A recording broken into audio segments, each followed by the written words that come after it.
Personally, it is just not our standard. Tate Ratledge said that earlier this week. I believe it was on Monday or Tuesday when he said that. He was asked about just, how do you think the offensive line has played so far? How do you think the run game has been in the pass pro? Personally, it's just not our standard. That's his response to that. And look, what is Georgia's standard? I feel like that has been somewhat loosely defined, right? I don't know that, maybe at one point one of these players or coaches spoke it out a little bit more, articulated it a little bit more, and maybe I just forgot about it. But they always talk about upholding a standard. And, Kamari Lassiter the other day, when I got to Georgia, those older guys showed me the standard. He said something along those lines. But without actually explaining the standard. And guess what? 28 carries for 99 yards is not the standard for Georgia's rushing game. That is not the standard for Georgia's running attack. Especially against a team like Ball State. All due respect to Ball State, right? Georgia's way more physical. They're a lot more talented. They should be blowing up the line, And so, no, 3.5 yards per carry against Ball State's not the standard. Now, look, I think that if you were asking me what's Georgia's standard, elite. The concept of being elite. The concept of being the best that you possibly can be across the board. I believe that that's Georgia's standard. I believe that's kind of what they preach. I think doing everything at a really high elite level is Georgia's standard. And I don't think that that's a bad inference from all this, but Tate Ratledge, he didn't feel that Georgia played to that standard, or at least the offensive line unit didn't play to that standard. You look at social media, whatever. I don't base what I think about football teams off of comment sections or anything, but look, a lot of people are concerned about the run game, and rightfully so if we're being honest. Now, at the end of the day, I don't think Georgia's run game is in serious trouble. Are they in a little trouble? I think so, just because they're not in a situation you want to be at, with injuries, with a season-long injury with Branson Robinson, with more minor injuries to Dejan Edwards and Kendall Milton to get this thing kicked off.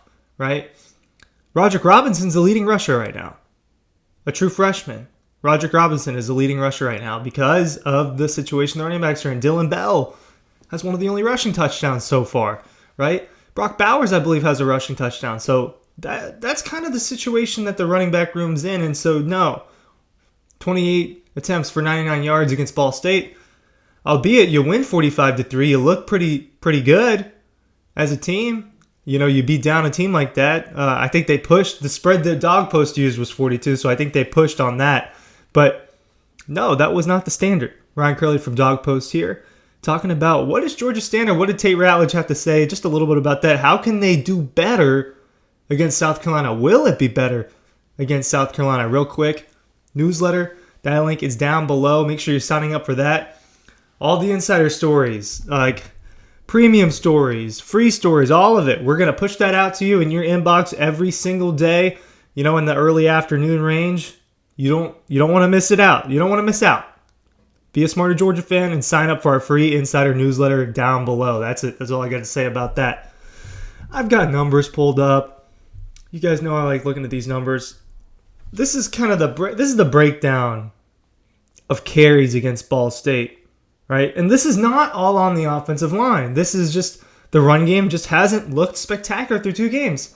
And I'm going to hold a thought on that I'll get to right after I break down these numbers. 6 carries for 38 yards and a touchdown for Roderick Robinson. Look, 6.3 yards per carry. He's actually done really well. I believe he's averaging around 5 to 6 yards per carry through those 2 games, being the leading rusher with 88 yards through 2 games. Right? And I believe he's got a touchdown in both of those. Dylan Bell, 3 carries for 28 yards. And the touchdown, and you remember the touchdown. Kendall Milton, 7 carries for 18 yards and a touchdown, 2.6 yards per carry. Beck, obviously he fumbled on one of his carries, 5 for 17, 3.4 yards per carry. And then Cash Jones, Anthony Evans, CJ Smith, they all got 1 or 2 carries. Gunner, looks like he was sacked. So that's against Ball State. UT Martin, it's a little bit better. It's actually just respectable against UT Martin. We're more specifically talking about the Ball State game, because if you go down and look through the numbers, yards per carry and everything, look, that checks out. And Georgia had a solid day on the ground. 30 attempts for 159 yards, 3 rushing touchdowns, 5.3 yards per carry. You can't really complain too much about that, especially when the team wins 48-7.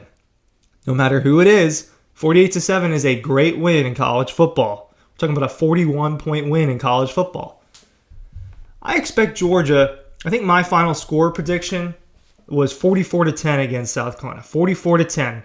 With a 34-point win, with a 26.5-ish point spread that's moving around a little bit, but I think that's where we finalized our deal.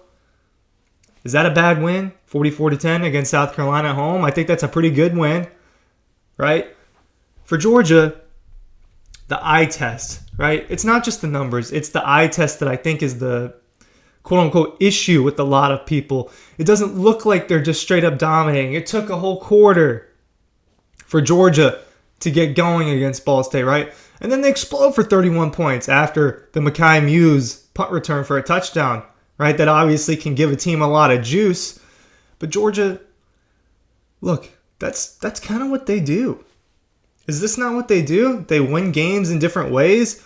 Just look at the breakdown last year. We'll just look at 2022. The way that they beat up on a lot of these teams was so different.